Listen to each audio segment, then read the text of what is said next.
All right, it's in the net. It's a little female because you can see how plump she is. Oh, wow, 5. Is it gonna, 6? Wow, what a hit. Man, this steelhead hits so hard.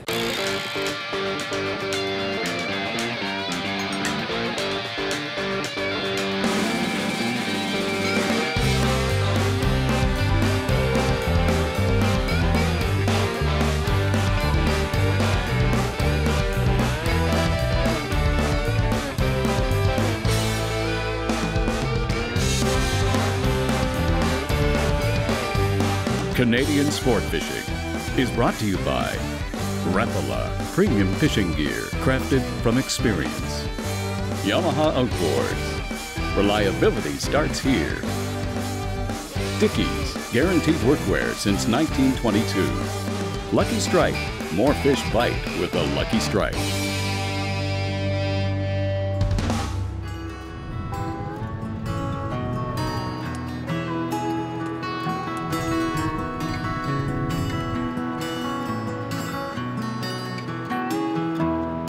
Wow, I can't believe that we're in the month of November and we've got such great weather.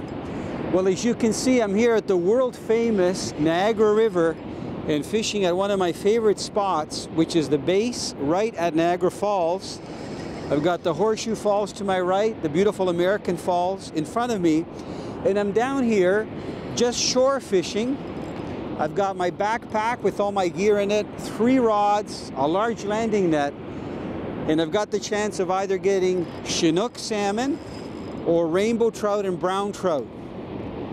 I don't think I've ever fished down here when the weather's been so nice.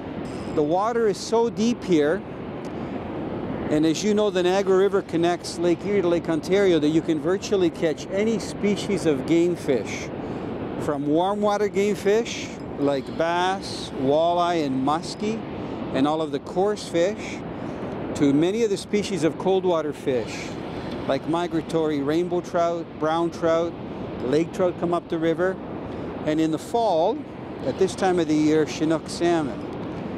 So I'm not sure what I've got on here. It hit well. Looks like it's a beautiful rainbow trout, and it's got tons of energy. And this is going to be interesting. I've got to get my net, which is over here. So I got to give this fish a little bit of slack. I've loosened off on my drag because I don't want it to get hyper from the shallow water.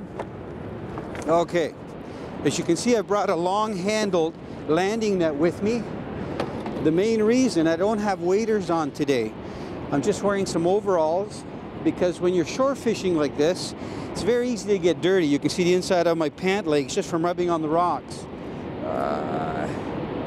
Hoping that I can get it in the net from this angle. All right, it's in the net.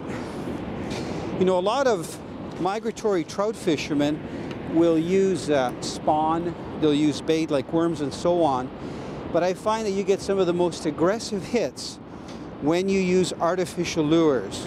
It's gorgeous steelhead.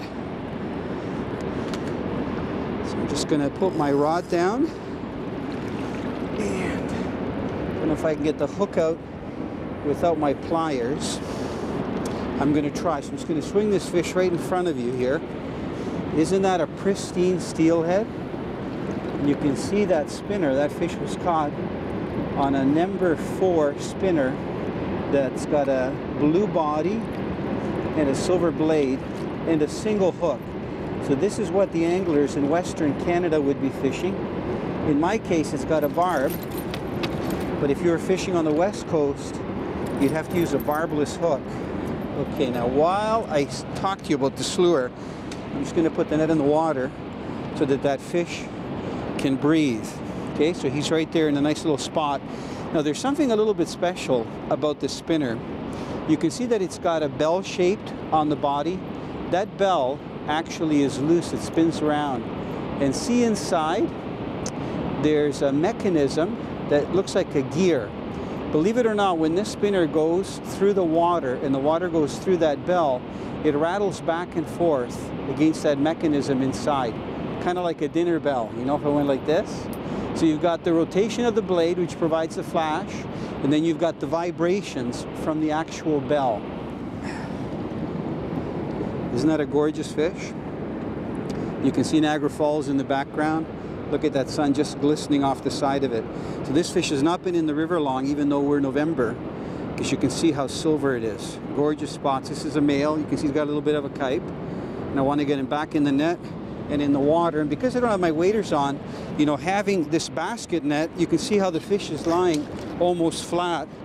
Is really nice because it's not going to go deep inside the bag. And then having the long handle, even here, where I've got to stand on rocks, you know, way up, you can see that it was very easy to release the fish.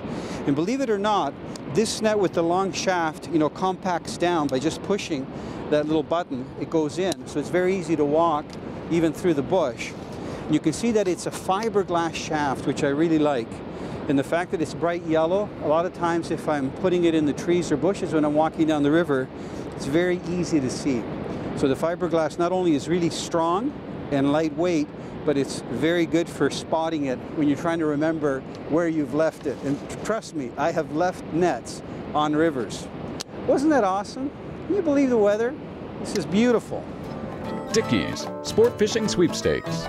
I was all upset because I couldn't catch a fish. When I finally caught one, I couldn't quite get it in the boat, and I figured that it would be a pike or a pickerel, but it ended up being a ginormous perch. My dad is usually the better fisherman in my family. He's the one who taught me all of what I know.